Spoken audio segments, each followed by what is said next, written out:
আল্লাহর কাছে এত করে চাইলাম, আল্লাহ আমাকে দিল না। কিন্তু একবারও নিজেকে প্রশ্ন বলি নাই, করি নাই যে কতবার হাইয়া আলাস সালাহ বলে আল্লাহ তো আমাকে ডেকেছেন, আমি আল্লাহর ডাকে সাড়াও দিই নাই। জীবনের 1000 বার চলে গিয়েছে হাইয়া আলাস সালাহ শুনেছি, কিন্তু সাড়া দিতে পারি নাই। কতবার আল্লাহ পাক বলেছে বান্দা আমাকে ডাক, আমি তো ডাকিনি। বান্দা এটা কর, আমি তো করিনি। বান্দা এইভাবে চল, আমি তো চলিনি। এইরকম 1000টা আদেশ অমান্য করার পরও যেই রব দয়া বন্ধ করে নেই, রিজিক বন্ধ করে নেই, রহমত বন্ধ করে নেই, তিনি আমাদের রহমানুর রহিম। সুবহানাল্লাহ।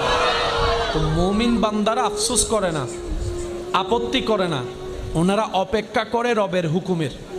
ওই রবের হুকুম আসা পর্যন্ত অপেক্ষা করার মাঝখানে যে রাস্তা, এটার নামেই সবর, এটার নামেই ধৈর্য। বলেন না সুবহানাল্লাহ। ওনারা সবরের রাস্তা দিয়ে যায়, শুকরের মাধ্যমে নিয়ামত নিয়ে আসে। সেজন্য আল্লাহ তাআলার প্রিয় বান্দা যারা হয়েছেন, হবেন, সবাইকে কষ্টের ভিতরে যেতে হয়।